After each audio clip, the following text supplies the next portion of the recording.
Reality వాళ్ళు skit చేస్తుండ్రు. అడవి ప్రాంతం దగ్గరలో ఉన్న తిరుపతిలో జరుగుతున్నది.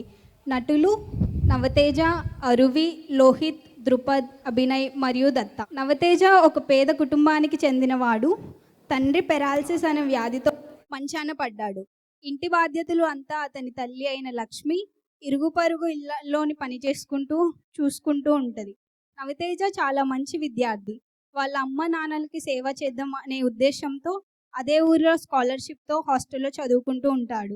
ఒకరోజు పోలీస్ పరీక్షలు రాయడానికి వెళ్ళిన నవతేజకి ఇలా తన తల్లి చనిపోతుంది అని కబురు వస్తుంది. ఆ విషయాన్ని తెలుసుకున్న నవతేజ వెంటనే తన ఇంటికి బయలుదేరతాడు.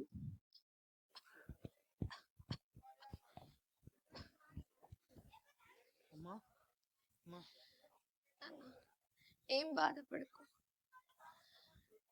ఇంటిని నాన్నని ఇంకా నువ్వే చూసుకోవాలి. మంచిగా చదువుకో, మంచి పేరు తెచ్చుకో. సరేనమ్మా. నాన్నని మంచిగా చూసుకుంటావని నాకు మాట ఇవ్వరు. మాటిస్తున్నానమ్మా.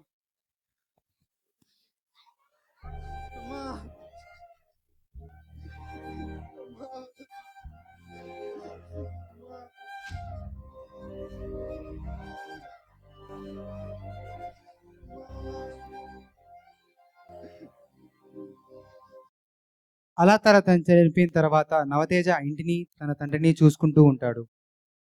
2 వారాల తర్వాత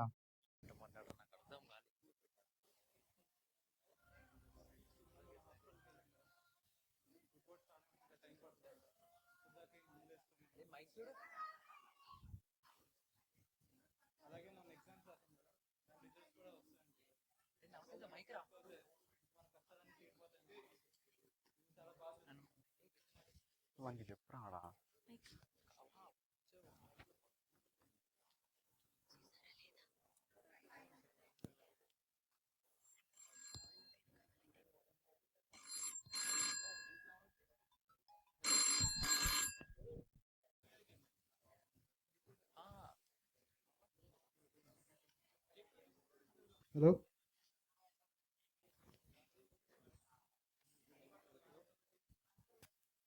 హలో హలో నవతేజ, నేను రిజల్ట్స్ వచ్చాయి. నవతేజ, నువ్వు ఫస్ట్ క్లాస్లో పాస్ అయ్యావు. చాలా మంచి విషయం చెప్పారు. ఇంకో 1 వీక్లో నీ ఇంటర్వ్యూ ఉంది. మంచిగా ప్రిపేర్ అవ్వు. All the very best. సరేరా, థ్యాంక్ యూ, బాయ్. ఎగ్జామ్లో పాస్ అయ్యాను, ఇంటర్వ్యూ కూడా సెలెక్ట్ అయ్యానంట. ఇంకా అది కూడా పాస్ అవుతే నేను చాలా బాగా చూసుకుంటాను నాన్న. ఇంటర్వ్యూ రోజు రానే వచ్చింది.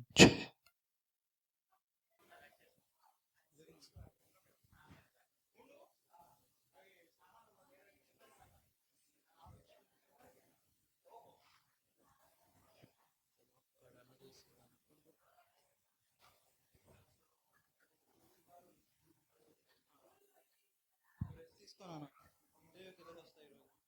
ఆశీర్వదించాను.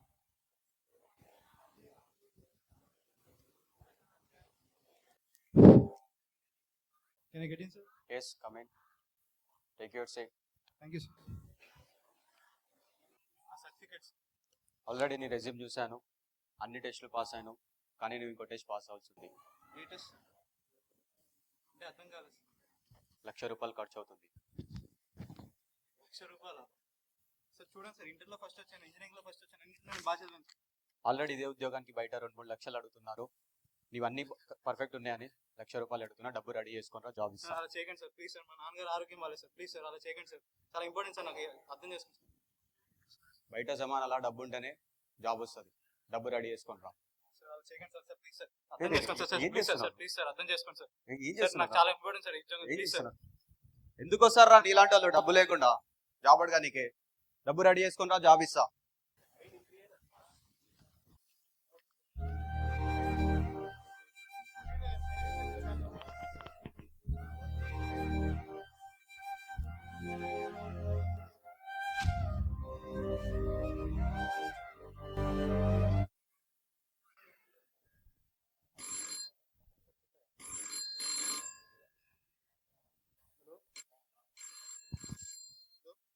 హలో నవతేజ, నేను అంకుర హాస్పిటల్ నుంచి మాట్లాడుతున్నాను.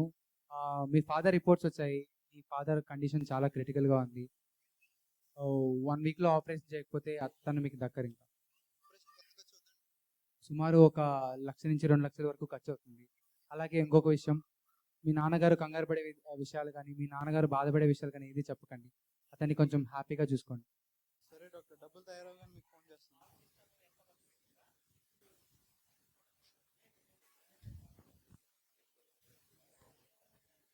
నానా, ఉద్యోగం వచ్చేసింది నాన్న.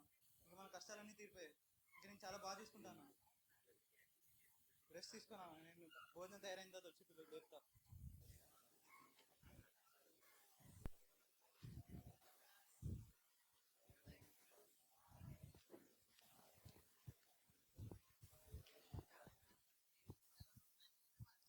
రే ఇంటర్వ్యూలో జరిగిందిరా, జాబ్ వచ్చేసినట్టేనా? ఏమైందిరా? జాబ్ రాలేదురా. జాబ్ కావాలంటే ₹1,00,000 లంచం అడుగుతున్నాడు. ₹1,00,000? అంత డబ్బులు లేవు. నాన్నగారికి కూడా ఆపరేషన్ చేయాలంట. దానికి 2,00,000 ఖర్చు అవుద్ది. ఏం చేయాలో ఏం అర్థం కావట్లేదు. రే నువ్వేం బాధపడకరా, మనం ఏదో ఒకటి చేద్దాం. ఏం చేయగలుగుతాం రా? డబ్బులు లేవు, ఏం లేవు. ఏం చేయగలుగుతాం? కోర్టులో కేసేద్దాం రా, నీకోసం నేను వాదిస్తా. దా వెళ్దాం రా.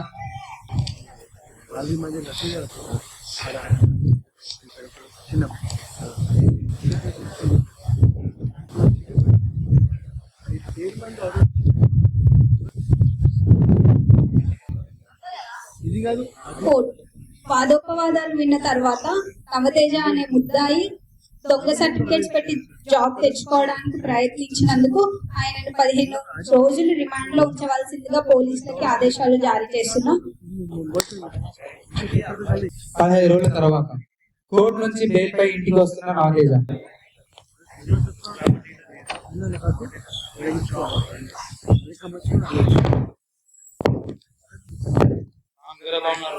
చెప్తాదా? చెప్తా.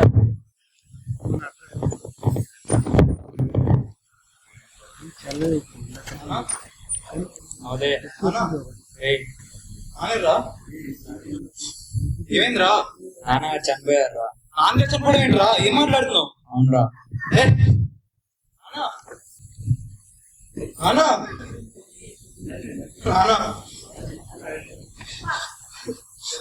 ఇవ్వకరా, ఎలా జరిగింది? నువ్వు జైలుకి వెళ్ళిన 2 రోజులకి నాన్నగారు చనిపోయారా. నువ్వేం చేసావు? నాకు తెలిసే లోపే ఇదంతా జరిగిపోయిందిరా. శవం వాసన వస్తుందని మున్సిపాలిటీ వాళ్ళు తీసుకెళ్ళిపోయారా. రే ఏడవకరా. ఇక్కడ నుంచి పోరా, నన్ను అంటారు కదా. పోరా.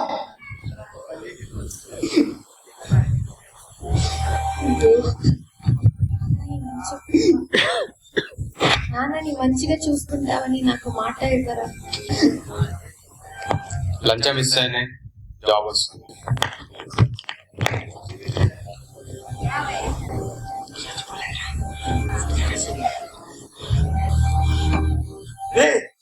ఏం చేశాను నేను? ఏం చేశాను నేను? కష్టపడి ఉద్యోగం తెచ్చుకుని నాకు తప్పారా? మా నాన్న ఏం చేశారా? నేను అన్యాయంగా చంపేశావు కదరా. ఇలాంటి వాళ్ళు బతికి వేస్తా.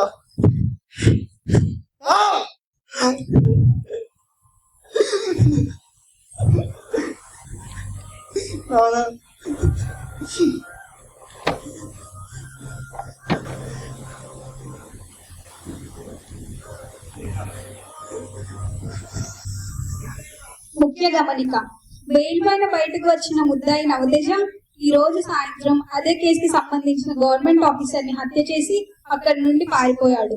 పరారీలో ఉన్న నవతేజను పట్టించిన వాళ్ళకి తగిన బహుమతి ఇవ్వబడును అని ప్రభుత్వం ప్రకటించింది.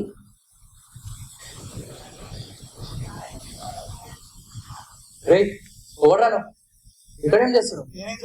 ఆ చేతికి రక్తమైంది. ఎవరిని చంపొచ్చినావు? నాకేం తెలీదు. ఎవరిని చంపొచ్చినావు? నువ్వే కదా మొన్న దొంగ కేసులో ఉరికిందే? నేను కాదు. నువ్వే కదా? నేనేం చేయలేదు. నాకేం తెలీదు. నాకేం తెలీదు. నేనేం చేయలేదు. ఏమైందో చెప్పు. దొంగ సర్టిఫికేట్ నేను కట్టలేదు. కష్టపడి ₹1,00,000 అడిగాడు. లేదని చెప్పి కోర్టుకి వెళ్ళాను. దానివల్ల మా నాన్న దగ్గర చంపారు. బాధ సేవ తెలియక ఖండిత చంపేశారు. బాధపడకురా, ఈ పవర్ ఉన్న వాళ్ళంతా ఇంతే. మనకి న్యాయం దొరకనియరు. న్యాయం కావాలంటే అడవికి రా, ఆయుధం పట్టు, పోదాం పద.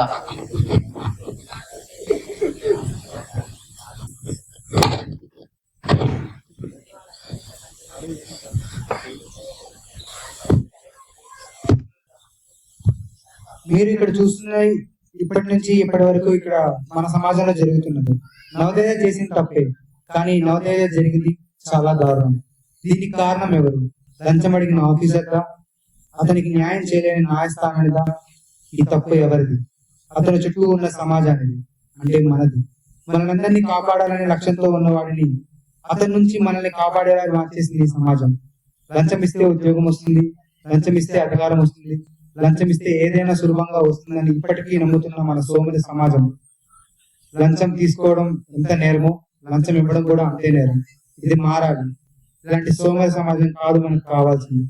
ఎముకలు కుళ్ళిన వయసు మళ్ళిన సోమరులారా చావండి, ఎత్తురు మండే శక్తులు నిండే సైనికులారా రారండి. సమాజాన్ని మార్చండి, లంచం ఇవ్వకండి. నిజాయితీగా ఉండే ప్రతి ఒక్కరూ సైనికులే. అలాంటి సమాజం కావాలి. ఇది మన చేతుల్లోనే ఉంది. లంచం ఇవ్వకండి, లంచం తీసుకోకండి. ధన్యవాదాలు.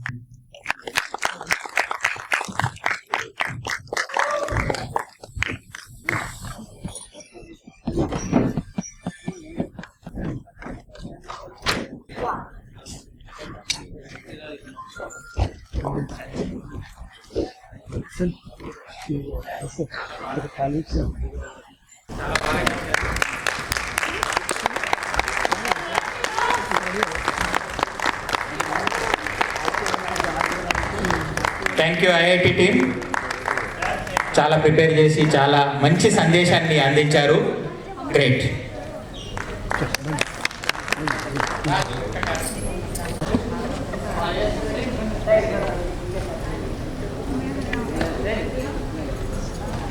మనకి వెళ్ళేసరికి డబ్బాలు ఉంటాయి.